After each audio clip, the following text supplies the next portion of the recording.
রাষ্ট্রপতি পদে প্রার্থী নির্বাচনে দলের চেয়ারম্যান ও প্রধানমন্ত্রী তারেক রহমানকে দায়িত্ব দিয়েছে বিএনপি। শনিবার রাতে দলটির স্থায়ী কমিটির রুদ্ধদ্বার বৈঠক শেষে কথা জানান মহাসচিব মির্জা ফখরুল ইসলাম আলমগীর। স্থায়ী কমিটির সদস্য স্বরাষ্ট্রমন্ত্রী সালাউদ্দিন আহমদ জানান, নির্বাচন কমিশন তফসিল দিলেই এই বিষয়ে সিদ্ধান্ত নেবেন দলের চেয়ারম্যান। ওই বৈঠকে স্থানীয় সরকার নির্বাচন এবং দলের সাংগঠনিক দিক নিয়েও আলোচনা হয়। সহকর্মী মোহন ইসলামের প্রতিবেদনে বিস্তারিত। গেল 24 জুলাই অসুস্থতার কারণ দেখিয়ে রাষ্ট্রপতির দায়িত্ব থেকে পদত্যাগ করেন মোহাম্মদ শাহাবুদ্দিন। 3 মাসের মধ্যে রাষ্ট্রপতি নির্বাচনের সাংবিধানিক বাধ্যবাধকতা আছে। এর মধ্যেই শনিবার রাতে বৈঠকে বসেন ক্ষমতাশীল বিএনপির স্থায়ী কমিটির সদস্যরা। রাত 8:30টায় শুরু হওয়া বৈঠকটি চলে এক ঘন্টা।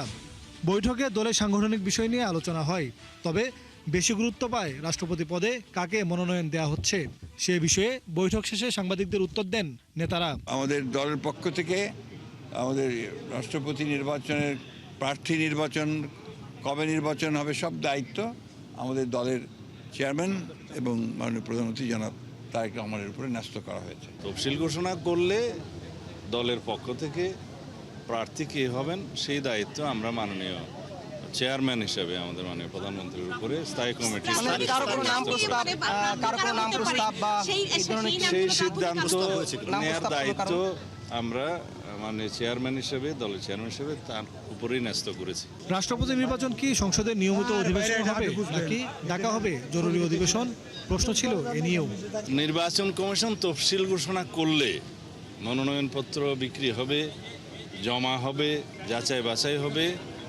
বাছাইয়ের পরে যদি সিঙ্গেল প্রার্থী হয় সেই ক্ষেত্রে আর নির্বাচন করতে হয় না। যদি একাধিক প্রার্থী হয় তাহলে জাতীয় সংসদের জন্য একটা বিশেষ অধিবেশন আহ্বান করার নিয়ম আছে। সেটা মাননীয় স্পিকারের সাথে আলাপ করে নির্বাচন কমিশন সেই দিনটি ঠিক করেন। বৈঠকে স্থানীয় সরকার নির্বাচন নিয়েও আলোচনা হয় বলে জানান বিএনপি মহাসচিব। দেশের আপনার প্রশাসনিক ব্যবস্থা, আপনার সরকারের উন্নয়ন কর্মকাণ্ড, সব বিষয়ে আলোচনা হয়েছে। স্থানীয় সরকার নির্বাচন নিয়ে আলোচনা হয়েছে। দেশের পরবর্তী রাষ্ট্রপতি কে হবেন তার নাম বৈঠকের পর সুনির্দিষ্টভাবে জানা যায়নি।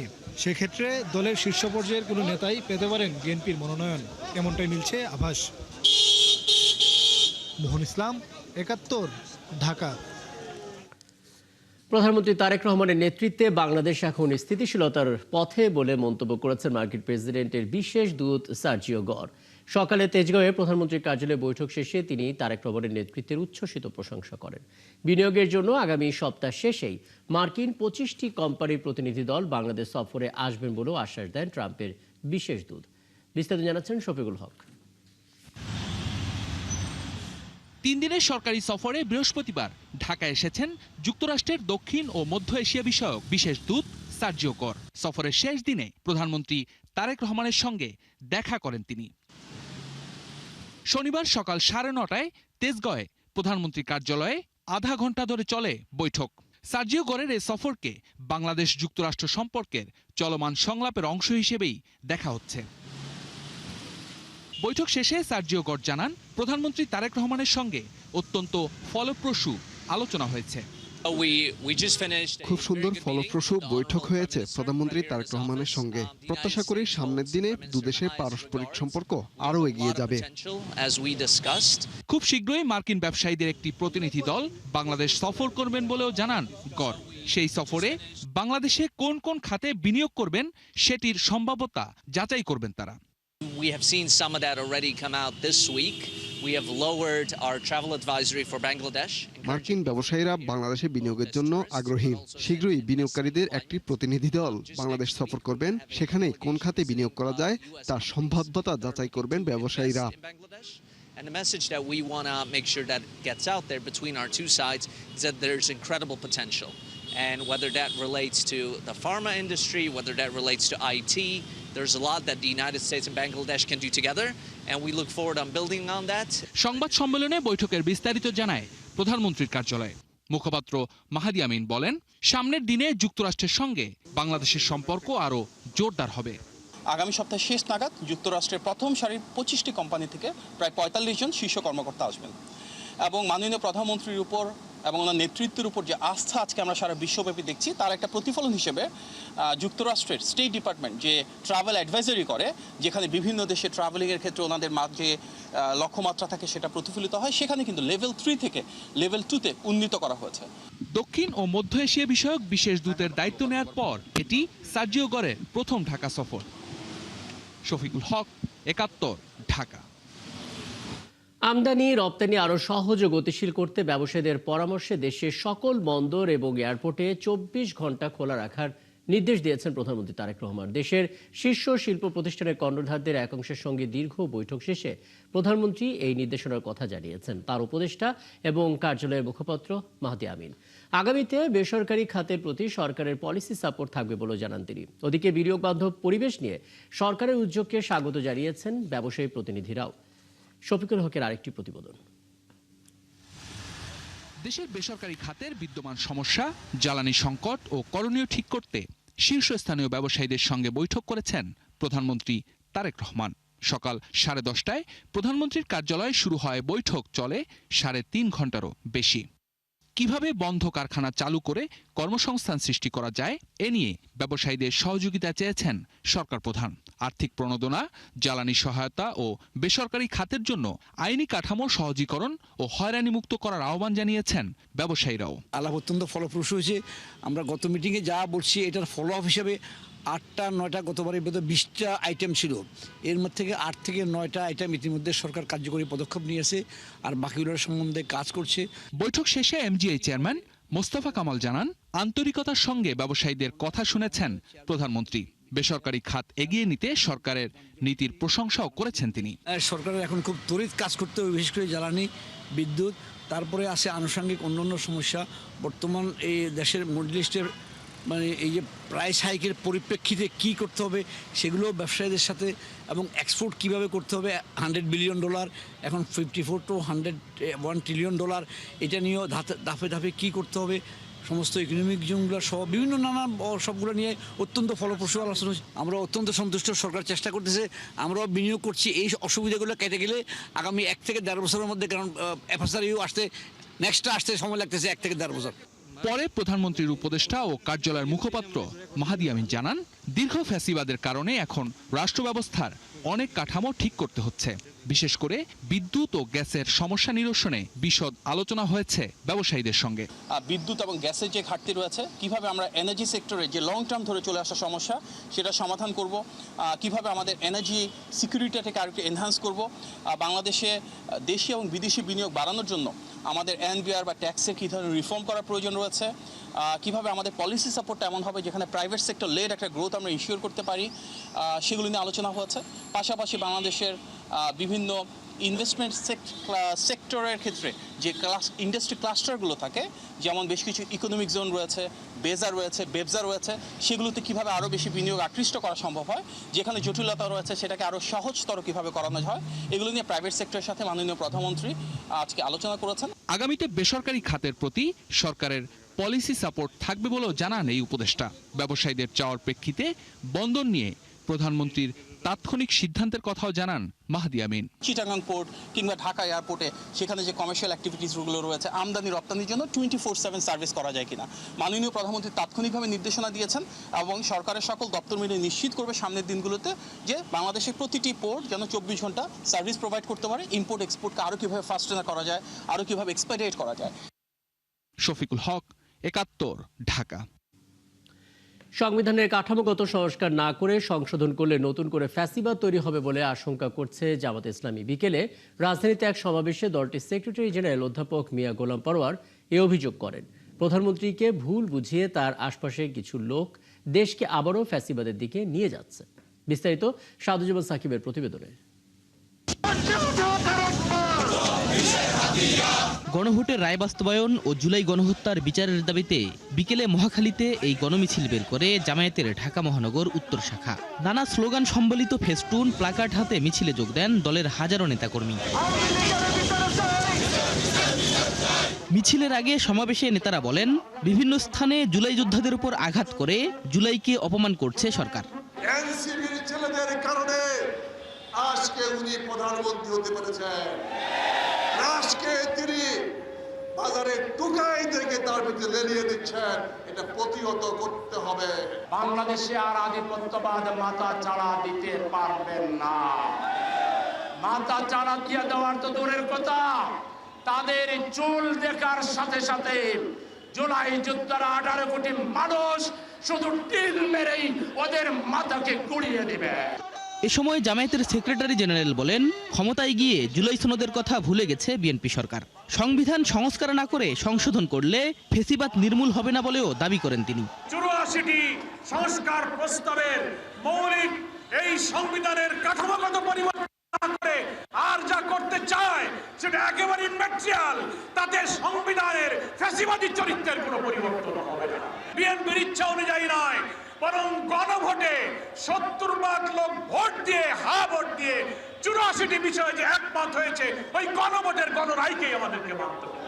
তার অভিযোগ, প্রধানমন্ত্রীকে ভুল বুঝিয়ে তার আশেপাশের কিছু লোক দেশকে আবারও পেছনে ঠেলে দিচ্ছে।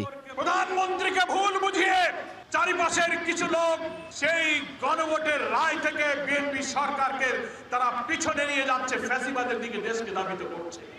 গণমিছিলটি মহাখালী কলেরা হাসপাতালের সামনে থেকে শুরু হয়ে নাবিস্কো 7 রাস্তা হয়ে মগবাজার মোড়ে এসে শেষ হয়।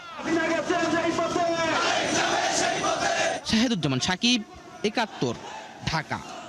বিএনপি দেশে গণতন্ত্রের চর্চা করলেও বিরোধীরা সংসদের পরিবর্তে রাজপথ বেছে নিয়েছে বলে মন্তব্য করেছেন তথ্যমন্ত্রী জহিরুদ্দিন স্বপন। তবে দেশের স্বার্থে সরকার কঠোর হতে পিছপা হবে না বলেও সতর্ক করেছেন তিনি। আর মুক্তিযুদ্ধ বিষয়ক মন্ত্রী বলেছেন, ফ্যাসিবাদের ছবলে ক্ষতবিক্ষত বাংলাদেশকে পুনর্নির্মাণ করার চেষ্টা করছে সরকার। জাতীয় প্রেস ক্লাবে এক আলোচনা অনুষ্ঠানে এসব কথা বলেন তারা। মুহাইমিনুল খান অপু রিপোর্টে বিস্তারিত। জাতীয় প্রেস ক্লাবে বাংলাদেশ ফটো জার্নালিস্ট অ্যাসোসিয়েশন এবং আমরা বিএনপি পরিবারের যৌথ উদ্যোগে আয়োজন করা হয় জুলাই গণঅভ্যুত্থানের চিত্র প্রদর্শনী। এতে অংশ নেন সাংবাদিক, তথ্যমন্ত্রী, মুক্তিযুদ্ধ বিষয়ক মন্ত্রী, প্রধানমন্ত্রীর অতিরিক্ত প্রেস সচিব সহ বিভিন্ন শ্রেণী পেশার মানুষ। এ সময় তারা বলেন, তথাকথিত জুলাই যোদ্ধা বিভিন্ন জায়গায় অরাজকতা করছে। এভাবে চললে দেশের মানুষই তাদের প্রত্যাখ্যান করবে বলেও জানান বক্তারা।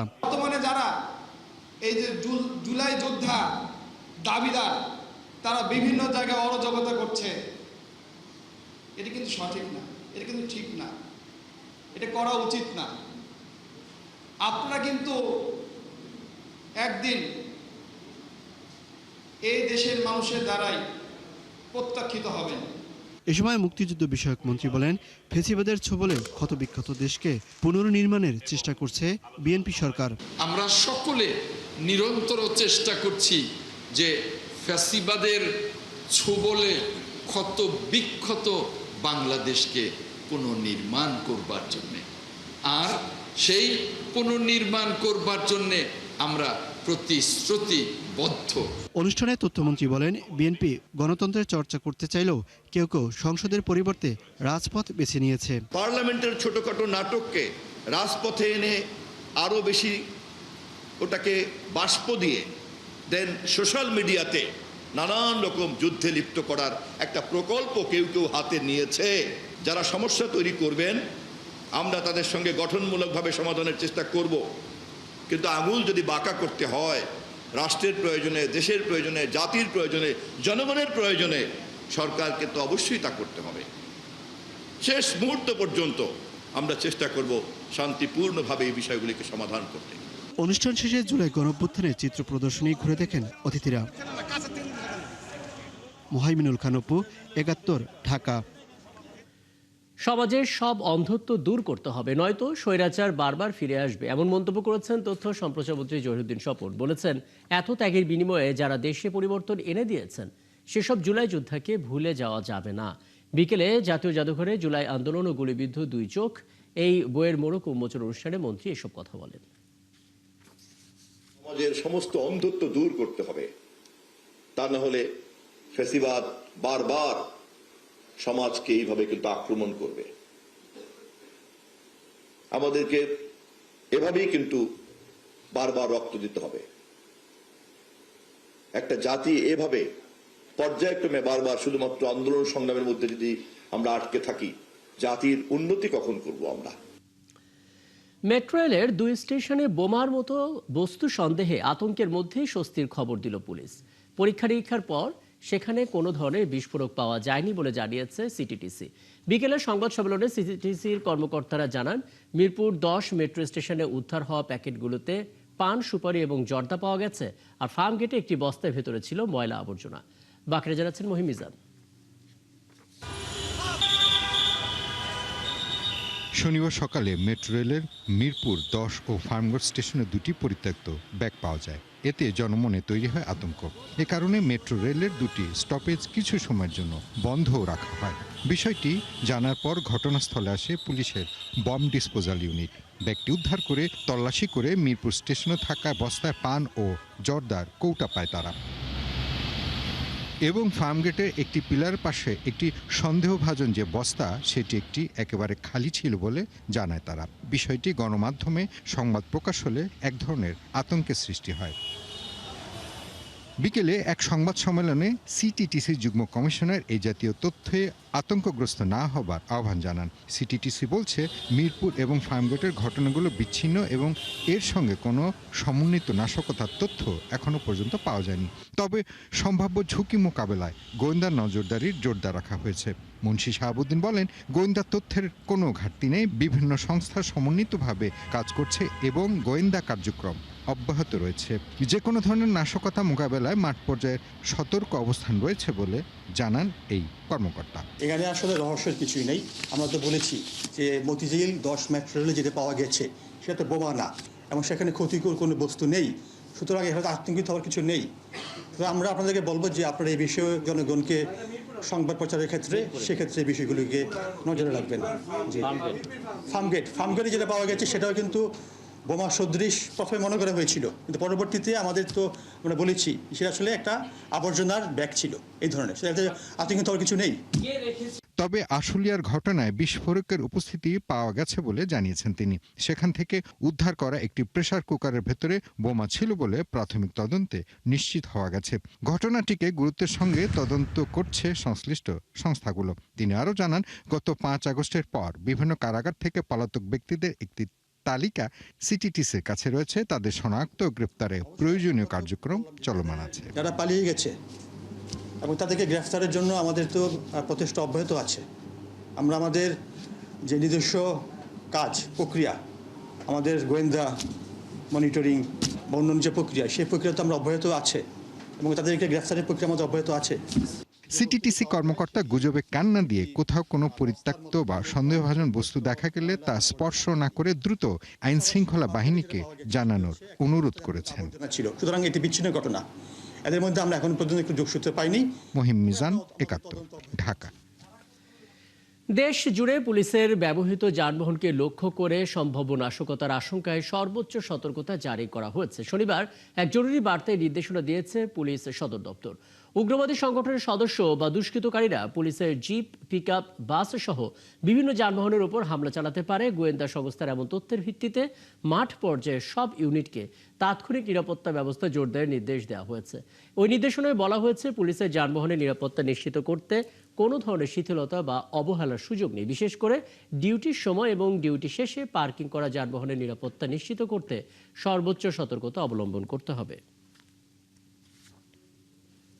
চলছে সংবাদ সংযোগ। সরাসরি সংবাদ অনুষ্ঠান দেখতে চোখ রাখুন ৭১ ফেসবুক পেজে এবং সাবস্ক্রাইব করুন ৭১ ইউটিউব চ্যানেল। থাকুন ৭১-এর সাথে।